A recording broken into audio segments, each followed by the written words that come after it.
안녕하세요. 오늘 오후 시간 어떻게 잘 지내셨나요? 오늘 우리 교회 설립하고 24주년 된 가운데 제가 여러 가지 생각이 참 많았습니다. 또 앞으로도 어떻게 이 모든 것을 감당해야 될 것인가, 하나님께서 맡기신 모든 사역을 어떻게 할 것인가에 대해서 생각도 많았는데, 이건 뭐 어느 한두 사람이 하는 일이 아니라 우리 모두가 함께 힘을 합해서 해야 될 일이거든요. 그래서 저는 우리 성도님들께서 매일매일 우리 그 신앙생활에 대해서 좀 더 관심을 갖고 어떻게 하면 하나님께로부터 더 많이 사랑받을 수 있을까, 또 우리가 하나님을 사랑하는 것만큼도 주께서 우리를 사랑하실 텐데, 하나님께서 먼저 우리를 사랑해 주셨잖아요. 사랑해 주셔서 하나님의 자녀 삼아 주셨는데, 그 다음에는 이제 우리가 하나님을 더 많이 사랑할 때예요. 이것이 바로 교회에서 해야 될 일이고, 그렇게 하나님을 사랑하게 되면 하나님의 뜻을 알 수 있게 되고, 하나님께서 원하시는 것을 우리가 하나씩 둘씩 실천하다 보면은 그 속에서 우리 삶이 변화가 되고, 또 우리가 우리 입에서 자연스럽게 하나님을 찬양하는 소리가 나오게 되겠죠. 우리는 그냥 겉에 보이는 것, 우리 아까 본문 말씀에 낮 예배 시간에 본문 말씀 드린 대로 저들이 하나님께 찬양을 드리고 또 모든 사람들의 칭찬을 받았다 하는데, 그냥 뭐 하나님께 찬양 드렸다, 우리 겉에 드러나는 현상이에요. 드러나는 모습, 그냥 그런 모습인데, 그걸 좀 더 깊이 이렇게 살펴보게 되면은 저들이 어떻게 해서 이렇게 하나님을 찬양하게 됐을까, 하나님을 자랑하고 또 하나님을 높이고, 또 하나님을 찬양한다는 것은 삶 자체가, 행동 자체가 하나님께서 기뻐하시는 그런 삶으로 나아가는 것을 말하고 있는데, 그만큼 그들은 예수 믿는 재미가 세상 말로 쏠쏠했다는 거예요. 하나님 섬기고 예수님 믿는 그 생활 속에서 주께서 우리에게 베푸시는 은혜가 그 속에 가득 차다 보니까 뭐 항상 기쁨이 있는 거죠. 여러분 아시다시피 그 사도행전이 기록된 당시에 그 내용받아 알잖아요. 엄청난 핍박이 있었어요. 굉장히 핍박이 있었어요. 그리고 그 아까 우리가 본문 말씀을 살펴본 그 내용은 예수님께서 죽으시고 승천하신 다음에 얼마 있지 않아서 있었던 사건입니다. 근데 그들의 생활 속에는 여전히 만만치 않은 그런 환경이 펼쳐졌었거든요. 핍박 많았어요. 여러분 아시다시피 예수님께서 이제 부활하시고 승천하신 다음에 이제 그 성령이 임하셨잖아요. 성령이 임하시고 그 다음에 제일 먼저 일어난 사건, 그 눈에 띄는 어떤 사건이 미문에 앉은 안전뱅이를, 그 장애를 일으켜 세운 그 장면 아니겠습니까? 근데 그것 때문에 베드로와 요한이 굉장히 어려움을 당했거든요. 두 사람뿐 아니라 또 예수님 믿는 사람들 어려움 많았어요. 여러분 잘 아시잖아요. 그 뒤에 바울의 그 핍박이라든지 이런 것이 굉장히 심각했는데, 그럼에도 불구하고 그들의 삶 속에서 그들을 속에서 그 뺏을 수 없는, 도저히 뺏을 수 없는 그 마음속에 있는 그 기쁨과 또 믿음의 확신, 이런 것은 우리가 정말 본받아야 되거든요. 우리가 이 교회라는 것도 마찬가지입니다. 교회는 어떤 모습이 되는가? 교회가 항상 싸우는 모습이 세상 사람들이 비춰주지 않습니까? 이 세상을 선도해야 될 이런 상황인데, 세상을 선도하기커녕 그 안에서 그것도 살펴보면 별것도 아닌 그런 문제 가지고 누가 크냐 이거죠. 누가 크냐 작으냐, 어떤 주도권을 잡냐 안 잡냐, 이런 것 때문에 교회 내에서 다툼도 많고 말썽도 많고 사건도 많고, 참 이게 정말 부끄럽게 생각하셔야 돼요. 우리 교회도 마찬가지로 이런 일은 없이 오직 주께서 원하시는 그 삶을 성도님들 한 사람 한 사람이 살아가면서 그 속에서 주께서 우리에게 맡기신 사명을 잘 감당할 수 있어야 되겠다. 제가 다시 한번 부탁드리지만요, 저를 비롯해서 특별히 우리 중직되시는 분들이요, 정말 우리가 정신 바짝 차리셔야 돼요. 우리가 뭐 중직되는 거, 내가 이만큼 예수 믿었으니까 난 이 정도 직분이 있어야 된다, 그래서 그것이 자기 어떤 그 페루조는 가면이라는 것이거든요. 그거 쓰고 있을 때가 아니에요. 직분이 무슨 상관이에요? 그죠? 그건 뭐 무슨 의미가 있어요? 그리고 직분이라는 것은 내가 어떠한 삶을 살아가느냐에 따라서 내가 가진 직분이 빛나기도 하고 빛이 바래기도 하는 거예요. 이런 점에서 우리 이 교회란 무엇인가에 대한 거 좀 관심 가지시고, 우리 성도님들 한 사람 한 사람이 교회예요. 교회는 그리스도의 몸이고요. 그리스도의 분신이 되어야 되는 거예요. 근데 이것을 우리가 하지 못한다면 정말 주님께 부끄러운 그런 모습이 되는 거죠. 자, 오전 예배 때 말씀드린 것 다시 한번 말씀드립니다. 사도행전에서는 그 이스라엘 백성들이 애굽에서 나와서 광야에서 이제 큰 민족 공동체 또 신앙 공동체로서 자리를 잡아갈 때, 세월이 지난 다음에, 그러니까 이 지구상에 교회가 생겼어요. 예수님 이후로 성령이 이 세상에 임했고, 그 보편적이고 일반적인 누구에게나 그 성령이 임할 수 있는 그런 시대가 왔어요. 그래서 그때 거기에 합당한 성령 받기에 합당한 그런 사람들이 성령 충만을 받았고 그들로 인해서 교회가 생기기 시작했습니다. 그 당시에는 교회는 주로 가정교회였어요. 근데 그 교회의 형식은 상관없어요. 그 교회가 어떤 교회를 했는가, 어떤 교회였는가. 여러분들 잘 아시다시피 우리 한국교회가 성령운동 시작했어요. 그 다음에 또 제자훈련이 아주 또 시대를 휩쓸었습니다. 지금도 제자훈련을 또 그러니까 그 교회의 주된 목적으로 하는 그런 것도 있어요. 그 다음에 뭐 또 이제 상담에 대해서 뭐 아버지 학교다 뭐해서 굉장히 상담 굉장히 있었어요. 또 가정사역이다 뭐 이런 있었어요. 그 다음에 또 건강한 교회다. 여러분들 다 필요해요. 성령운동도 교회는 해야 되고요. 제자훈련도 해야 돼요. 왜냐면 계속해서 너희는 제자를 삼으라고 그랬으니까. 그 다음에 우리 어떤 내적 치유라든지 이런 또 뭐 아버지 학교라든지 어떤 가정사역 해야 돼요. 또 건강한 게 해야 돼요. 근데 이렇게 성령운동과 또 뭐 상담, 아버지 학교, 뭐 가정사역, 그 다음에 제자훈련, 건강한 교회. 지금은 기독교가 지금 현재 그 자기 발등에 떨어진 불국이라고 바빠가지고 지금 어떤 새로운 이슈가 없어요. 근데 새로운 이슈 말할 것도 없어요. 그걸 뭐 굳이 뭘 해야 될까 신경 쓸 거 없어요. 교회가 무엇인지 알고 교회의 기능이 무엇인지 알게 되면 그건 다 감당할 수 있는 거예요. 그러니까 우리는 성령운동도 해야 돼요. 제자 교육 해야 돼요. 제자훈련 해야 되고 그 다음에 가정사역, 내적 치유 해야 돼요. 건강한 게 만드는 거 해야 돼요. 이것을 따로따로 뭐 우리는 뭐 오직 이것만 해. 우리는 뭐 제자훈련이 우리 교회 특화된 것은 제자훈련이야. 우리는 성령운동만 해. 따로따로 할 게 아니라니까요. 전부 다 해야 되는 거예요. 전부 다. 그것을 하나로 묶을 수 있는 하나의 구조화라고 그러죠. 건물을 하나 세울 때 그 구조를 만드시 인터그레이티드라고 그래요. 이 구조화 시킨다는 거. 어떤 이 하나를 만들고 상호 연관성을 갖고 상호 작용을 하고 이런 모든 것이 교회 안에서 일어날 수가 있어야 될 텐데 그것이 아니고 우리 한국교회를 가만히 보게 되면요. 어떤 게 저게는 오직 제자훈련이야. 오직 그것밖에 몰라. 또 어떤 뭐 성령 충만해가지고 막 이 성령 충만, 특별히 오순절 교회, 순복음교회가 그랬죠. 우리 성령 충만만 외치면 돼. 또 어떤 교회는 뭐 주로 상담에다 해가지고 뭐 가정사역이다, 내적 치유다 이것만 해요. 안 된다니까요. 다 해야 돼요. 다 해야 돼요. 이것을 서로 구조화시켜서 서로 상호작용하면서 연관성을 갖고 우리 안에 어떤 유기적인 관계를 가져야만 교회가 제대로 된 교회를 갖고 형성될 수 있는 건데 이게 따로따로 노는 거예요. 그러니까 이 광야교회다.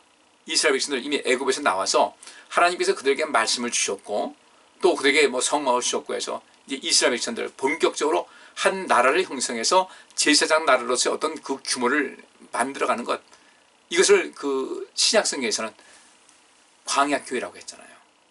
그러니까 우리는 뭐 광야교회, 그 당시 때 교회였다 이것이 아니라, 그러면 광야교회라고 했을 때 그 당시에 사도행전에서 나오는 대로 그 당시 이스라엘 백성들이 애굽에서 나왔을 때 그 민족 공동체, 신앙 공동체가 광야 교회라고 했으면은, 그럼 그 당시 처음에 하나님께서 그들을 애굽에서 이끌어내신 다음에 그들 신앙적인 면에서 제일 먼저 그들에게 하신 말씀이 무엇이었을까? 율법 주셨잖아요.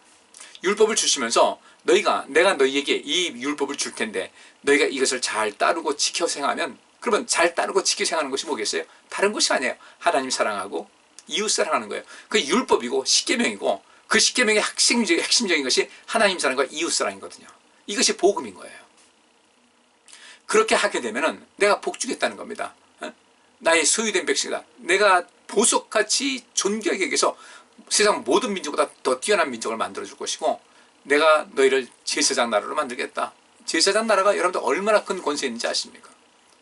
그런데 우리는 이렇게 신앙생활하면서 복은 얘기야. 하나님 내게 복 주옵소서, 복 주옵소서. 근데 진정한 복이 뭔지를 몰라요. 하나님께서 우리에게 말씀하신 것이 뭔지를 몰라요. 그러니까 그러다 보니까 신앙생활이 흐트러지는 거예요. 저는 이것이 굉장히 안타까워요. 우리 교회도요, 이 과거에 이 관습적으로 내려오는 그런 모든 신앙생활에 모면해가지고요, 옛날에 신앙생활했던 것을 이걸 벗어나지 못해요. 제가 우리 성도님들에게 성령 충만 이 개념 새로 해야 됩니다. 그러면 분명히 이제까지 그 과거의 성령 충만에 대한 그런 개념을 갖고 있던 분들은 목사님이 이상한 소리 한다. 잘못된 것이다. 잘못된 거 아니라니까요. 제가 괜히 박사예요. 제가 그냥 뭐 이런 얘기를 괜히 제 생각대로 하는 것 같습니까? 여러분들 제 설교하는 걸 가지고 성경 말씀 한번 비교해 보세요. 맞나 안 맞나? 제가 자랑은 아니지만요, 우리 성도님들 지금 굉장히 수준 높은 그 성경을 배우고 있어요. 그건 여러분께서 인정하셔야 돼요. 그리고 그것을 받아들이고 그것을 우리 생활 속에 실천하면 된다. 근데 신앙생활 속에서 정말 정작 중요한 것, 오늘 본문 이 사도행전 낮 시간에 때 본문 말씀대로 사도행전 2장 그 뒤에 42절부터 47절까지 말씀 보니까 그들은 정말로 이 교회가 무엇인지에 대한 그 정체성을 확인하게 드러냈어요. 거기는 예배가 있었죠, 그죠? 또 사도들이 가르침 받았으니까 뭐가 있었어요? 교육이 있었어요. 서로 같이 식사하고 교제하는 이 교제가 있었어요. 또 이 서로가 서로를 섬겼습니다. 자기 거기에 재물도 내놓고 자기 있는 거 함께 쓰고 섬김이 있었어요. 또 뭐가 있었습니까? 그러면서 계속해서 그 자체 입으로 증거하는 것뿐 아니라 그렇게 모든 사람의 눈에 비춰볼 때, 야, 저 그리스도인들은 보통 사람들이 아니구나. 쉽게 말하는 전도, 캐리그마라고 그러는데, 이 전도를 입으로만 전한 것이 아니라 그들의 생활 속에서 하나님 믿지 않는 사람이 감동을 받은 거예요. 그래서 계속해서 교회 안에 사람이 몰려든 겁니다. 그리고 교회에서 왜 그렇게 트러블 메이커 역할을 할까?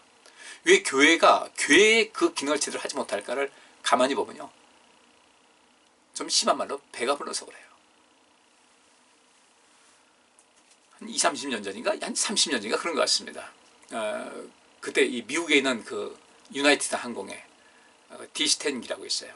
비교적 대형 여객기입니다. 근데 이 비행기가 엔진이 날개 양쪽에 하나씩 있고 그 다음에 꼬리 날개 있는데 거기에 엔진이 있었어요. 그래서 왼쪽 엔진이 1번 엔진, 그 꼬리 날개 있는 게 2번 엔진, 또 우측에 3번 엔진이 있었는데 비행하다가 엔진 터빈이 이게 그냥 문제가 생겨서 깨져버렸어요.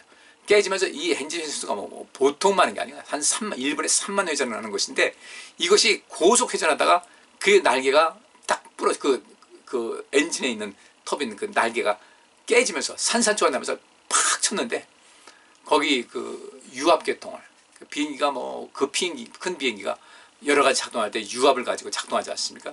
유압의 파이프 안에를 쳐가지고 그 유압 그 기름이 싹 빠져버린 거예요. 뭐 도저히 조정이 안 돼. 겨우겨우 해가지고 이제 어느 공항에 착륙했습니다. 근데 조정이 안 되니까 속도 제어가 안 되고 해가지고 보통 착륙하는 비행기 속도의 2배가 되는 시속 300km로 착륙을 했어요. 그랬더니 마치 이 골프공 튀듯이 창 내려앉으면은 이게 살짝 내려가지고 잠깐 떴다도 살짝 떴다 내려야 되는데, 이게 엄청난 속도로 쭉 내려가지고 착륙하니까 한번 땅에 딱 타이어가 닿자마자 붕 뜬 거예요. 탁구공 아니면 이 골프공 튀듯이. 그래가지고 떴다가 또 타고 하니까 그 과정 속에서 비행기가 4토막이 났어요. 그래서 260명 정도 탔던 비행기에서 한 절반 정도가 목숨을 잃었습니다. 그 조종실에 있던 그 사람 4명은 조종사, 부조종사, 엔지니어, 항법사 이 사람 네 사람은 다 살았는데, 그 살아난 사람들 중에 그 조종사 2사람은 평생도록 그렇게 자기가 잘못해가지고 승객들이 많이 죽었다는 죄책감이 시달려서 굉장히 마음고생하고 몸고생도 많이 했더라고요. 사실은 그들 잘못은 아니죠. 그래도 그나마도 살린 사람이 있으니까. 근데 그때 조종사 중이었던 한 사람이 이렇게 얘기를 하더라고요. 그때 어땠습니까? 그랬더니 두렵지 않았습니까? 그랬더니 이 사람이 이렇게 얘기를 해요. 어쨌든 이 비행기를 살려야 되겠다. 어쨌든 승객들을 비행기를 안전하게 착륙시켜서 승객들의 생명을 좀 지켜야 되겠다는 이 생각만 꽉 싸가지고 그 생각하고 이 비행기를 조종하느라고 정신없어가지고 바빠서 하도 이 비행기가 조종관 말도 안 듣고, 그러니까 비행기 그 방향 소리하는 것도 한쪽 엔진의 파워를 더 세게 하고 이쪽 약하게 해가지고, 그래서 방향타가 안 되니까 그렇게 해서 겨우 비행기를 착륙시켰는데도 그만큼 또한 절반 되는 사람이 목숨을 잃었어요. 사람들한테 박수 받았습니다. 그 정도 비행기 상태를 가지고 그나마 그만큼 살렸다는 것은 저들이 참 위대한 일을 했다 그러는데, 그때 무섭지 않았습니까? 그러니까 이분이 하는 얘기가, 그 조종사 살았어요 하는 얘기가, 너무 바빠서 두려운 줄도 몰랐다. 어쨌든 이 비행기를 안전하게 착륙시켜서 승객들을 보호하고 생명을 지켜야겠다는 이 마음 때문에 그것 하느라고 비행기는 말을 안 듣지. 안 들으니까 가능한 과학적인 원리를 해가지고 이리 틀고 저리 해가지고 그거 정신없이 하느라고 두려운 줄을 몰랐다는 거예요.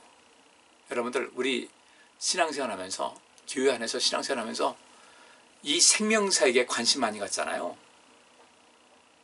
그야말로 생명에 관심 갖고 생명에 초점 맞추고 하다 보면요, 신앙생활 하면서 뭐 그렇게 시험 들어요?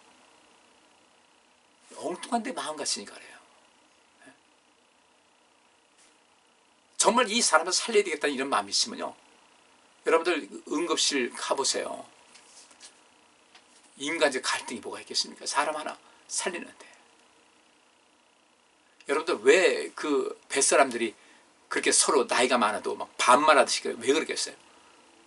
가능한 여러분들 그 속에서 그 엄청나게 아주 그 급박한 이런 상황 속에서 말 한마디라도 줄여야 되는 거예요.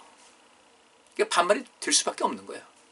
그러다 평상시 나와서 대화할 때는 말 높이겠죠. 근데 그 당시에는 말을 끝을 잘라야 돼. 시간을 아껴야 되니까. 신앙생활 하면서 왜 교회가 시끄러운가? 생명사역, 교회의 고유 기능인 생명사역에 관심 갖지 않고 최다들 사람들 모여가지고 거기서 키재기 하느라고 그런 문제가 생기는 거예요. 우리 예수님께서 얼마나 억울하셨겠어요? 그죠? 얼마나 억울하셨어요? 억울하다고 하소연하지 않으셨어요. 사람 살리다 보니까 그런 것에 관심이 없는 거예요. 우리 인생 살다 보면 왜 사람 사는 곳에 문제가 없겠습니까만, 정말 이 교회가 교회답게 이 운영되고 또 진행되는 그런 것은 그야말로 이 모든 생명세계 진정으로 생명에 관심을 갖고 그 일에 몰입하는 그 교회는요, 갈등거리가 있어도요 쉬 사라집니다. 이게 인생의 스킬이라는 거예요. 인생 살아가는 기술이에요. 기술이 있어야죠. 당연히 있어야죠. 어떻게 하면 똑같은 시간을 똑같이 하루 24시간이라는 시간을 똑같이 부여받고 있는데 그 속에서 어떤 사람들은 인생을 정말 아주 알차게 사는 사람이 있는가 하면, 어떤 사람은 항상 하는 말이 원망과 불평을 쌓여가지고 심을 것이 없는 거죠. 그 원망과 불평 쌓았으니까 거둘 것이 뭐가 있겠어요? 그렇죠. 마지막에 부끄러움만 거두는 겁니다. 우리 인생 살아갈 때 정말 중요한 것이 무엇일까? 광야교회, 이스라엘 백성들 애굽에서 막 나와서 시내산에 모였을 때 그것을 광야교회라고 했어요. 그 뒤로 계속해서 이후까지 말씀하고 있는데, 그 광야교회에서 하는 것은 무엇이겠어요? 우리가 하나님 말씀 잘 듣고 순종하고 제사장 역할을 잘 감당하는 거예요. 제사장 역할을 감당하는 것은 생명 살리는 거예요. 그러면 우리 하나님께서 우리를 뛰어난 민족이 되게 하시겠다, 뛰어난 사람을 만들어 주시겠다는 겁니다. 자, 우리는 뛰어납니까? 아니면 이제 부실합니까? 뛰어나다는 것은 다른 것이 아니에요. 여러분들이 생명에 관심 두세요. 가정에서도 마찬가지예요. 부모님들은 절대로 자녀들을 내 마음대로 휘저놀러 가지 마세요. 그들도 고유한 인격체예요. 우리 자녀들은 부모님의 사랑과 격려 속에서 인생 살아갑니다. 평생 살아가면서 부모님과 자녀 간에 좋은 관계를 유지할 수 있는 것을 하셔야 돼요. 갈등 그만두세요. 뭐가 이렇게 갈등해요? 그리고 웬만한 거는 하는 것은 자녀들에게 그 인생을 맡기세요. 책임지고 인생 살아갈 수 있도록 맡기세요. 가끔가다 한 마디씩 하세요. 내 인생을 똑같이 너는 내 마음대로 내 뜻대로 인생 살아가야 돼 하고 계속해서 지시적인 것을 합니다. 너 이거 왜 안 해? 이거 해야 될 거 아니야? 내버려 두세요. 우리는 언제 뭐 부모님 말씀 잘 들었어요? 그들 인생 살아갈 수 있도록 큰 틀에서만 방향 제시를 해주세요. 이게 안 되다 보니까 자녀들 어떤 속상한 거 있으면 그냥 좀 존중해주면서 공감해주면서 인생 사셔요. 그건 그렇게 하는 거 아니야? 이런 식으로 하지 마시고요. 왜 그걸 모르겠어요? 다 알죠. 우리 가정이 행복해 바깥에 나와도 행복한 겁니다. 어떻게 하면 행복할 것인가? 우리 정말 이 교회라는 것을 생각할 때 교회가 과연 무엇일까? 결국 생명 살리는 것이고, 그러면 우리 성도님들 한 사람 한 사람이 교회잖아요. 그럼 교회면은 그 교회답게 우리가 인생 살아가야 되죠. 우리가 그 고린도전서에 보면 그런 말씀이 있어요. 교회가 무엇인가를 이렇게 말하는 것이 있는데, 고린도전서 1장을 보면 이런 말씀이 있습니다. 고린도전서 1장 2절과 3절 말씀 보면 이런 말씀이 있어요. 고린도에 있는 하나님의 교회, 고린도에 있는 하나님의 교회, 곧 그리스도 예수 안에서 거룩하여지고 성도라 부르심을 입은 자들과, 예수 안에서 거룩해졌어요. 예수 안에서 내가 예수를 믿어서 구원받은 백성이 됐어요. 근데 내가 예수 믿어서 난 예수 믿습니다, 난 구원받았습니다. 여러분들 그 믿음을, 개념을 분명히 하셔야 돼요. 내가 세례 받았어요, 뭐 직분도 받았어요. 그렇다고 예수 믿는 것 같아? 천만의 말씀이에요.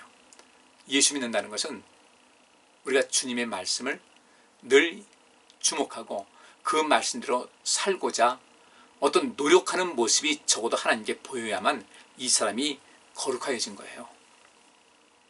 전혀 하나님 말씀에 상관도 없어요.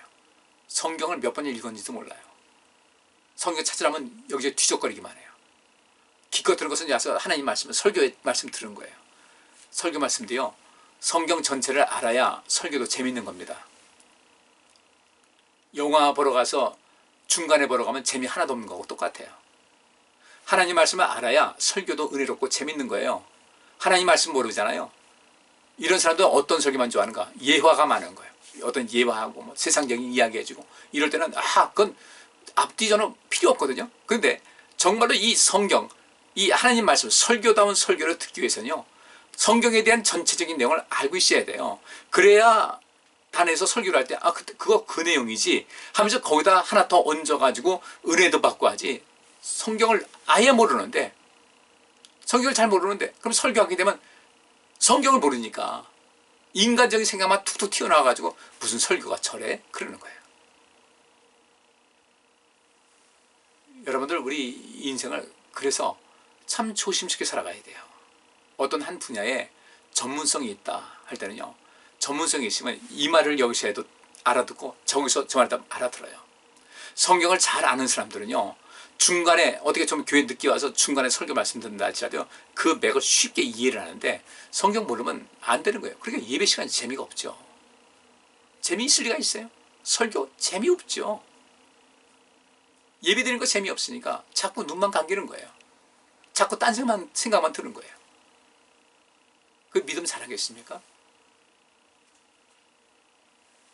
교회 나온다고 해서 다 구원받은 백성 아니에요. 저는 우리 성도님들, 우리 생명교회 성도님들 적어도 교회 나오게 되시니까 여러분 모두가 다 구원받은 백성에서의 그 위치에 머물시기를 바랍니다.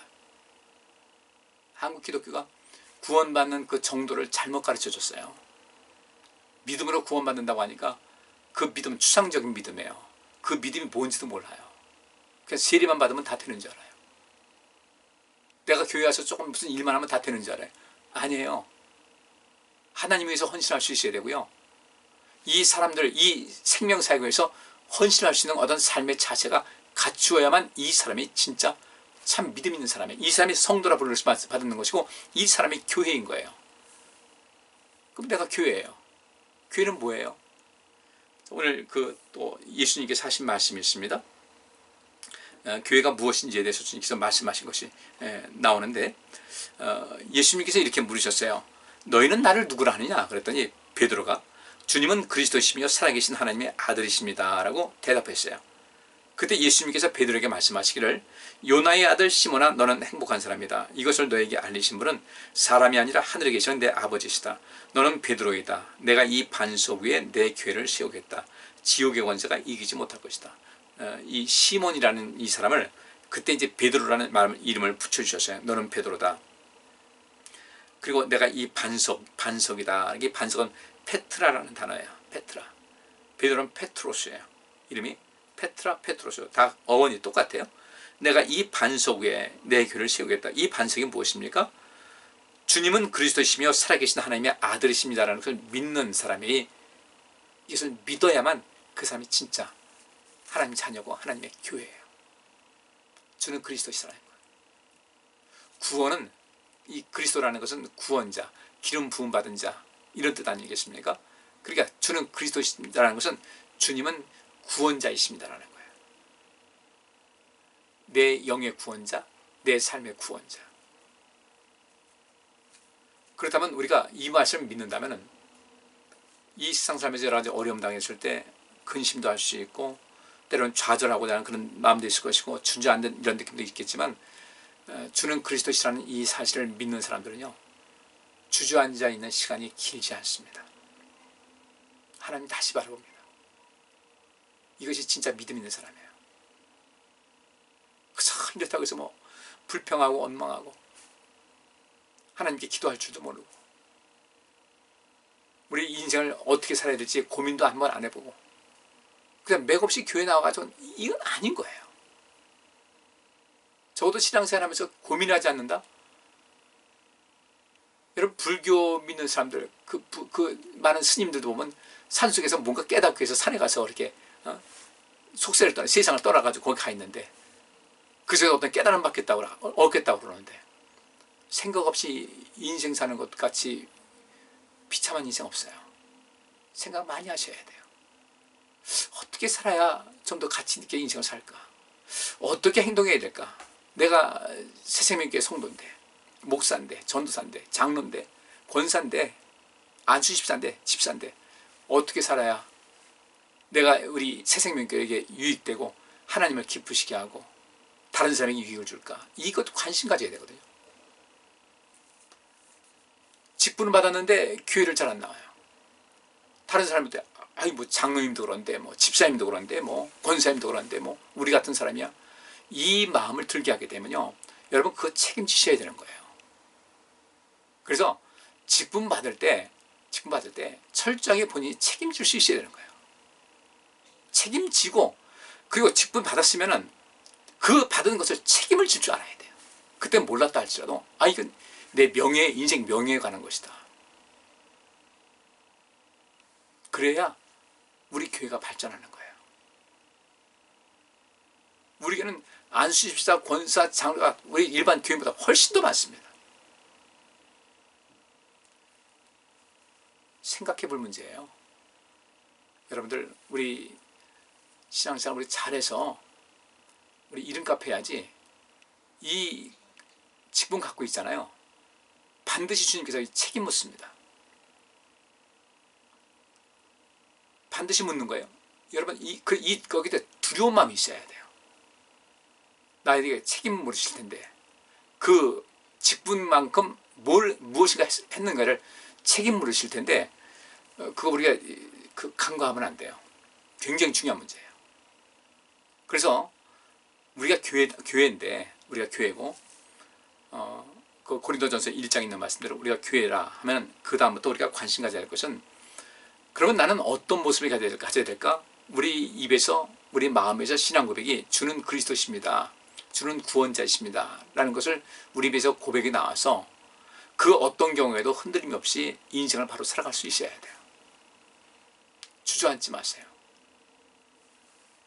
하나님께서 계신다고 함께 하신다고 했는데 왜 그 말씀을 무시하고 사세요? 그 말씀 왜 생각해도 없어요? 그러니까 그 생각도 없으니까 어려움 당해서 뭐 어려움 당하는 건 모르지만 인생 편안할 때도 하나님께 감사한 마음이 전혀 없다는 거예요. 내 멋대로 신앙생활 하는 거죠. 내가 옳은 거야. 내가 옳다 생각하는 거예요. 아무 문제 없다는 거죠. 나 이 신앙생활 이렇게 하는 거 아무 문제 없네. 요즘 아마 그런 사람들 점점 많아질 겁니다. 코로나 때문에 교회를 안 나갔어요. 안 나가고 그냥 이렇게 해나갑니다. 설렁설렁. 그죠? 훨씬 설렁설렁해요. 설렁설렁 해나가다 보니까 이래도 괜찮은 거예요. 아무 문제 없죠. 당연히 아무 문제도 없죠. 당연히요. 하나님께서 그때그때 개입하실 것 같아요. 우리에게 기회 주시는 것을 모르는 거예요. 아무 일 없더라는 거죠. 아무 일 없네? 이렇게도 아무 일 없네? 아무 일 없네? 아무 일 없네? 나중에서 깨닫게 되는 거죠. 내가 사단의 함정에 빠졌구나. 함정에 빠졌구나. 저는 어차피 우리 성도님들에게 좋은 얘기는 못 들어요. 왜냐하면 열심히 하라고 하니까. 우리도 자녀들한테 공부 열심히 해라. 뭐 특히 애들 듣기 싫죠. 전 지금도 제 딸한테 뭔가 좀 잔소리 할 때도 굉장히 조심스럽게 해요. 좀 거기 본인이 좀 마음에 찔리게 되면 알았습니다 해야 되는데 사람이랑 또 그렇지 않잖아요. 또 이렇게 탁 튀잖아요. 회피하고 변명하고 합리화시키고. 우리는 그 주는 그리스도시라는 이 신앙 고백을 가지고 있을 때 그때서야 비로소 이 생명사를 감당할 수 있어요. 누군가 어려운 사람들 있을 때 찾아가서 그들에게 용기 줄 수 있는 거. 빈말로 하지 말고요. 주는 그리스도시라는, 주는 구원자라는 믿음을 갖고 있는 사람이 누군가에게 가서 하나님 믿고 이 모든 것을 해결합시다. 주님을 소개할 수가 있는 거예요. 주는 살아계신 하나님의 아들이시라는 거예요. 그분이 하나님이시라는 거죠.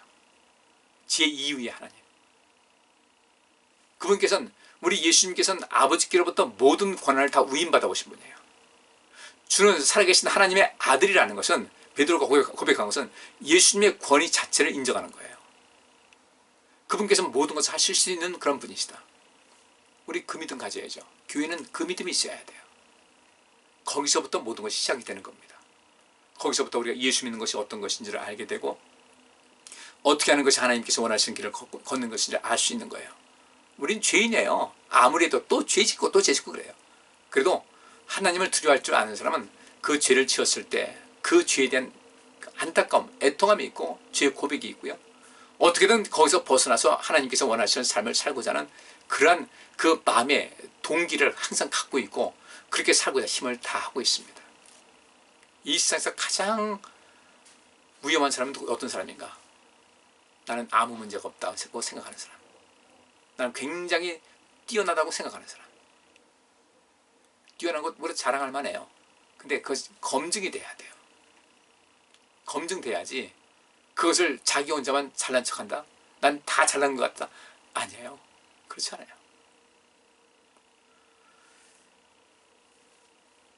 마지막으로 제가 우리 성도님들에게 교회가 교회답기 위해서는 어떻게 될 것인가? 하나님께서 그 이스라엘 그 아브라함에게 하신 말씀이 있습니다.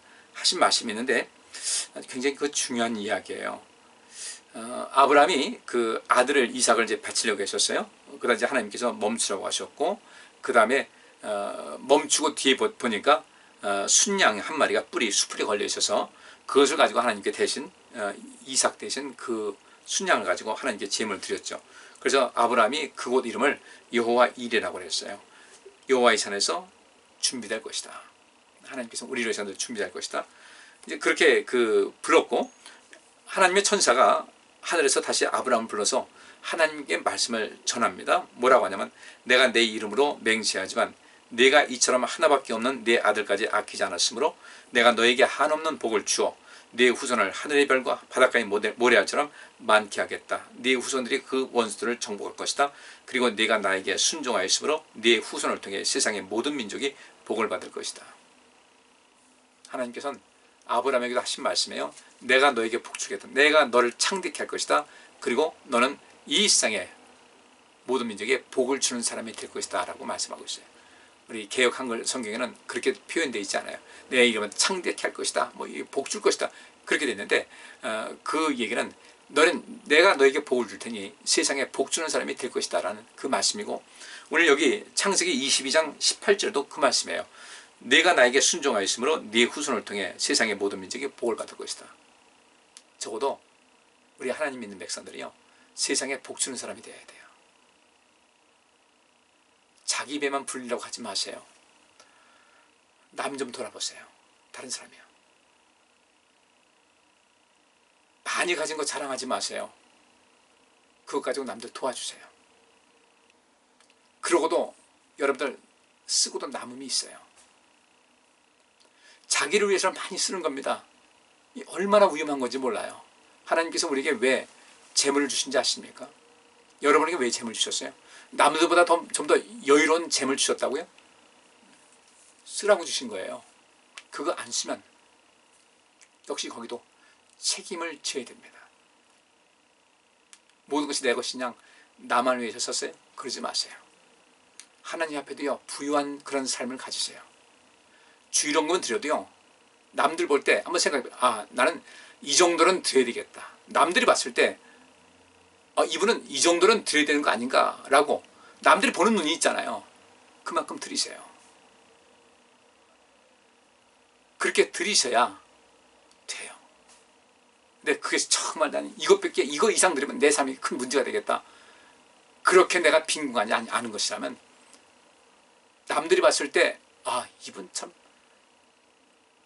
끄덕끄덕. 근데 이러면 안 되는 거예요. 민심이 천심이에요. 사람에게 인정받으셔야 돼요. 이것도 여러분의 삶을 잘 관리하는 겁니다. 내 품격인 거예요. 여러분들 그것도요. 품격이에요. 그리고 남들이 봤을 때 이건 너무 적게 드리는 거 아닌가 이렇게 된다면요. 돈을 뭐 많이 내고 안 내고 많이 드리고 안 드리고가 문제가 아니라 자기 격의 문제라는 거죠. 그렇게 하셔요. 그건 봐봐야 1년 내내 봐봐야 얼마 되지도 않아요. 그렇잖아요. 그래 안 그래? 1년 내내 우리가 그 주일 헌금을 10,000원씩 드리는 것하고 5,000원씩 드리는 것하고 한번 비교해 보세요. 10,000원씩 드리면 52만 원이에요. 5,000원 드리면요? 얼마 됩니까? 26만 원이에요.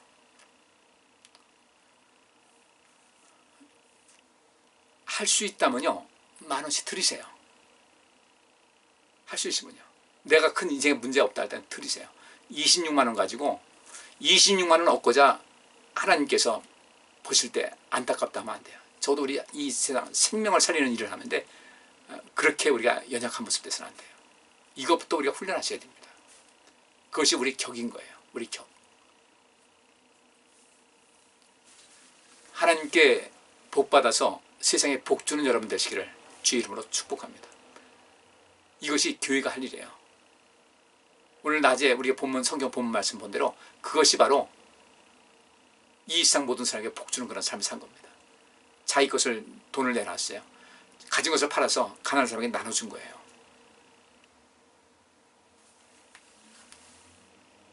5,000원씩 아껴가지고 1년 20만 원 벌어가지고 내 인생에 무슨 큰 영화를 보겠습니까? 이제 우리 삶을 좀 새롭게 하셔야 돼요. 한번 보셔요. 성도님이 어떻게 하는가? 나는 그래도 이 정도는 해야 되겠다. 내 삶의 규모 보니까 이 정도는 해야 되겠다라는 마음을 가지셔야 돼요. 그 마음이 인색감에 든다.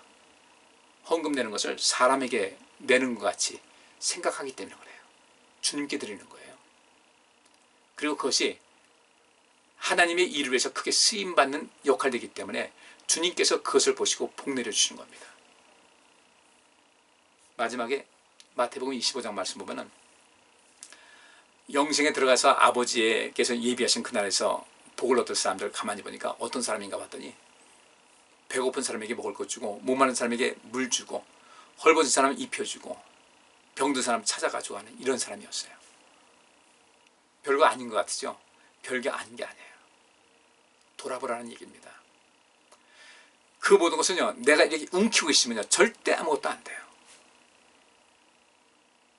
여러분에게 하나님께서 주신 은사, 재물이든 재능이든 그 어떤 것이든 그냥 흘려보내지 말고요.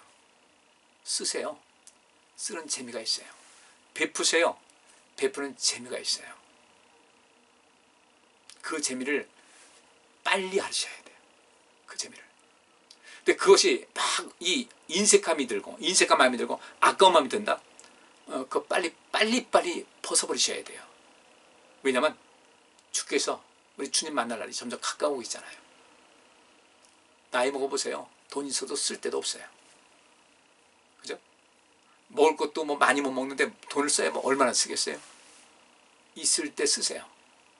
있을 때 베푸세요. 있을 때 세상에 복 주는 사람이 되세요. 그건 아무 때나 오는 것 아닙니다. 꼭 기억하셔서 나는 이제 세상에, 우리 교회에, 우리 주변에 복을 주는 사람이 되야 되겠다. 결심하시고 그렇게 살아가셔서 여러분이 교회다운 교회, 여러분이 한 사람 교회인데 정말 멋진 교회로서 그리스도의 몸으로서 인생을 살아갈 수 있기를 주의 이름으로 축복합니다. 이렇게 우리가 여기서 변화를 준다면요, 내년 25년 기념주일에는 아마 놀랍도록 우리 모두는 변화되어 있을 겁니다. 기도합니다. 하나님, 말씀 살폈습니다. 끊임없이 하나님 말씀 속에서 예수 그리스도를 닮아가고 하나님의 뜻을 이루는 삶을 살아가야 될 터인데, 주님 저희들에게 감동 감아주시고 성령께서 역사하여 주셔서 이제까지 내가 하나님의 뜻을 이루지 못하고 여전히 인간적인 생각에 머물러서 주춤거리는 인생, 더욱더 힘써 전진하지 못하는 인생을 살았다면 이제부터는 주의 은혜 속에서 세상에 복주는 사람이, 세상에 생명을 주는 그런 삶을 살아가는 진정한 교회의 모습을 가져서 그리스도의 분신으로서 부족함 없게 하여 주옵소서. 이 한 주간도 주께서 우리 모두를 지켜주시고 복되게 하여 주옵소서. 예수 그리스도 이름으로 기도하옵나이다. 아멘. 예, 감사합니다. 한 주간 잘 지내시고요. 또 모든 생활 속에 평안함이 넘치시기를 바랍니다. 감사합니다.